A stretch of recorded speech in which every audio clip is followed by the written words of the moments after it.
from the top. And then the return. Player from behind, stacks nail. This is Anaya involved in this matchup and clearly in the tech. Kick right on the ear of Flair. Springboard moonsault. Hooks the leg for the win. Does it.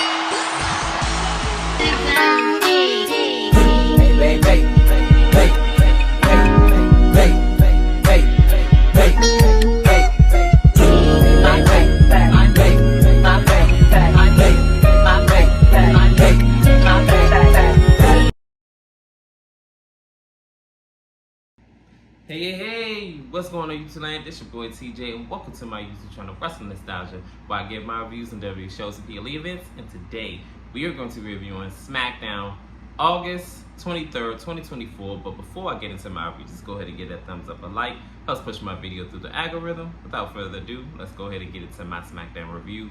So we open up SmackDown with Grayson Waller and Austin Theory with the, the Grayson Waller effect or whatever. So they introduced Cody and they said, oh, Cody likes to make everything about him and the most selfish man in WWE or something like that to that effect. So as Cody Rhodes is coming out to the ring and he's making his entrance and, and hugging babies and all of that other stuff and giving everybody dap and acknowledging them. Grayson Waller says that, oh, enough of all this. We're going to do an interview. We're not going to make everything about you. Just go ahead and hurry up and get in this ring. So as Cody, makes his whole, Washington, D.C., what do you guys want to talk about? Grayson Waller is not here for the foolishness. Before Cody can even finish his whole spiel, he said Washington, D.C. He said, yeah, what do you guys want to talk about? Okay, we already know. Like, just go ahead and sit down. Like, we got some business to discuss and handle or whatever. So he says, we want to talk about friends and how everything's been going in WWE so far with you and everything like that. So Cody Rhodes said, are you saying that I'm not a good friend and I've been helping everybody out? So he says, no, we're saying that Kevin Owens is not a good friend because we got a tape that we want you to go ahead and see. So roll it. So they show all the times when Kevin Owens turned his back on his friends, which was Sami Zayn, and then I think it was John Cena, which I don't believe they were friends in the first place. But then Chris Jericho, he turned his back on him. Then again with Sami, I was like, dang, Sami again? I'm thinking, oh, and then Kofi Kingston too, before Sami Zayn. And I'm like, oh wow, well, the evidence speaks for itself. So this is when KO comes out and he says, I know what you're trying to do. You try to cause some mischief and riffraff between us and things like that. Me and Cody never had that type of relationship, so I wouldn't turn on him and things like that.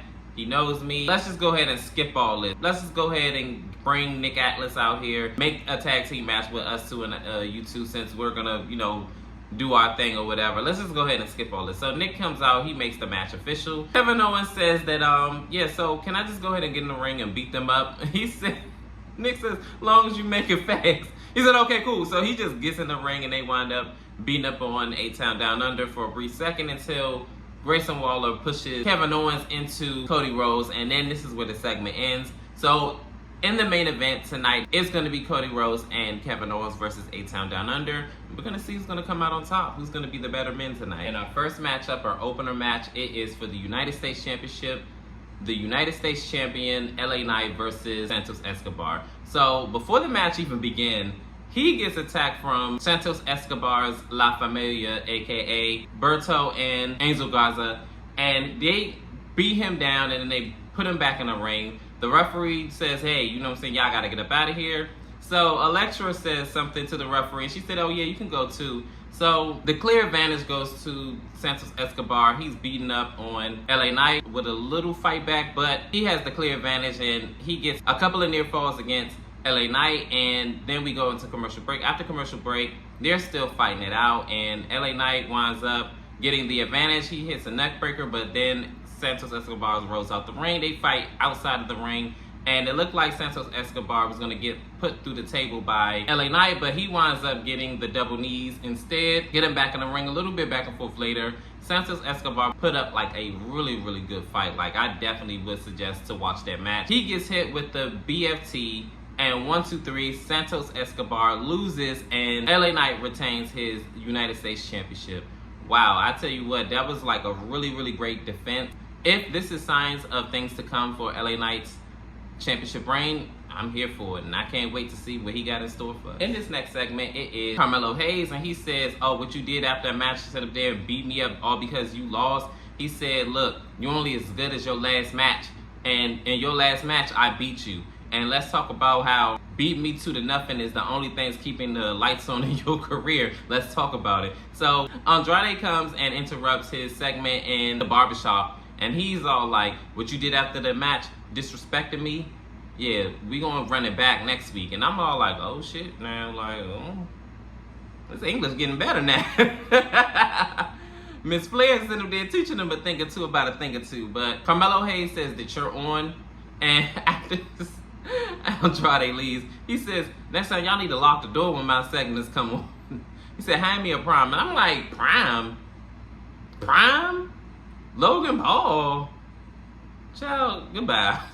In this next matchup, it is a 6-woman tag match. It is Bianca Belair, Jade Cargill, and Naomi, the big three, versus the Blair Witch Project. That's what I'm gonna call them, which are Isla Dawn, Alba Fire, and Blair Davenport. So this match starts off with Isla Dawn and Bianca Belair. Isla Dawn gets the advantage early on, and she, thinks she's hot-ish, and she's beating her up, and like, yeah, you think you're the strongest, da-da-da-da. So then as she's running to the rope, she winds up getting the spine buster, and then from there they kind of go back and forth. And then before the commercial break came on, Bianca Belair dived out on Isla Dawn, laying her clean out. But after the commercial break, Bianca Belair was getting beat down. The Blair Witch Project are making frequent tags and taking turns beating up on Bianca, getting near falls until Bianca Belair wound up getting the tag to Jade Cargill, and Jade Cargill winds up wiping the floor with the Blair Witch Project, all of them, with power bombs, choke slams, and clotheslines, and like just wiping them out.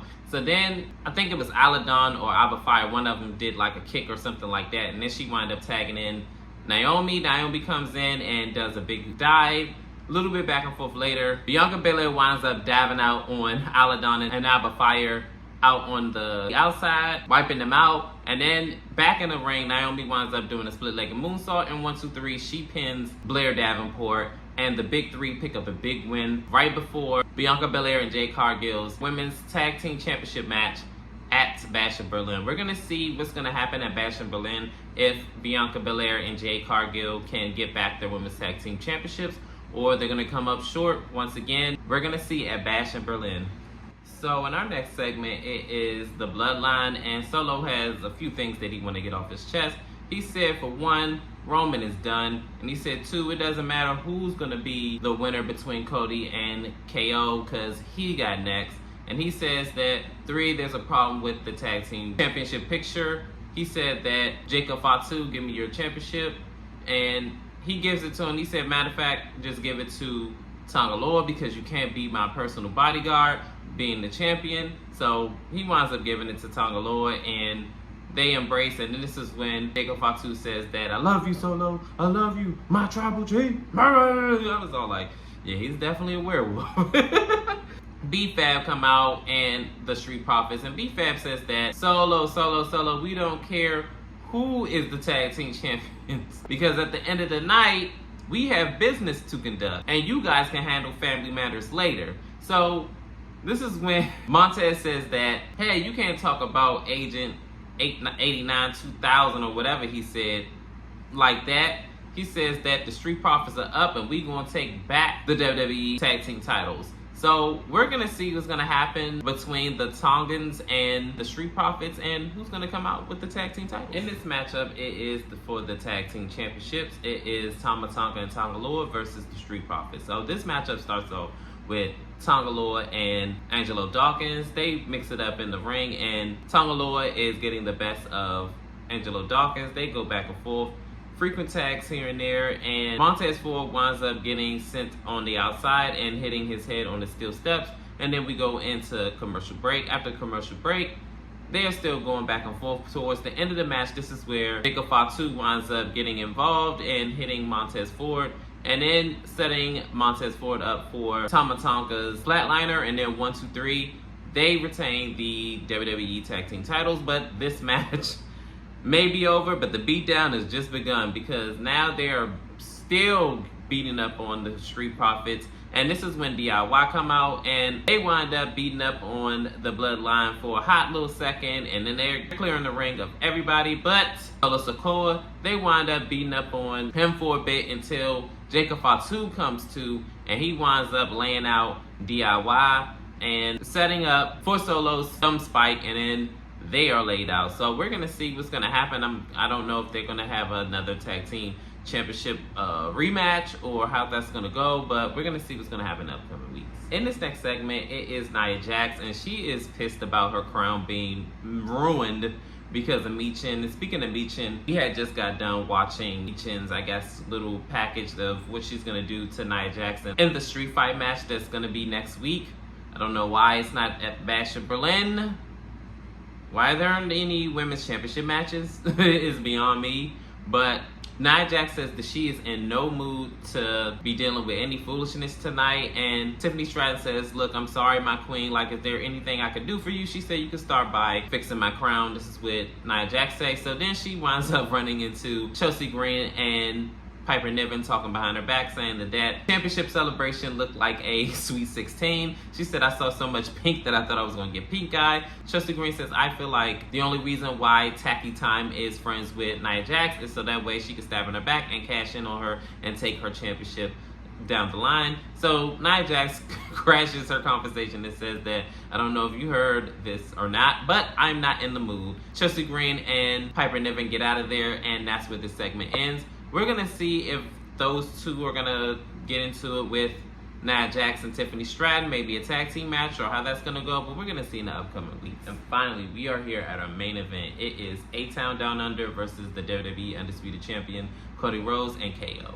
So this match starts off with Cody Rhodes and Grayson Waller, and these two mix it up, but Cody Rhodes is getting the best of Grayson Waller, and then he tags in KO. KO winds up mixing it in with Grayson Waller until he winds up getting the better of the situation. And then he tags in Austin Theory. And then Austin Theory winds up doing a drop kick and then wind up knocking down Cody Rhodes off of the apron. And then we go to commercial break. After commercial break, Cody Rhodes is getting beat up and beat on by A-Town Down Under, doing frequent tags and double team moves and things like that, keeping Cody Rhodes away from KO until KO winds up finally getting the tag from Cody Rhodes. Then he winds up, doing his thing, doing his big one and running through everybody, and a little bit back and forth later, KO ends up hitting the pump-up powerbomb, and 1, 2, 3, he wins this tag team match for his team with Cody Rhodes.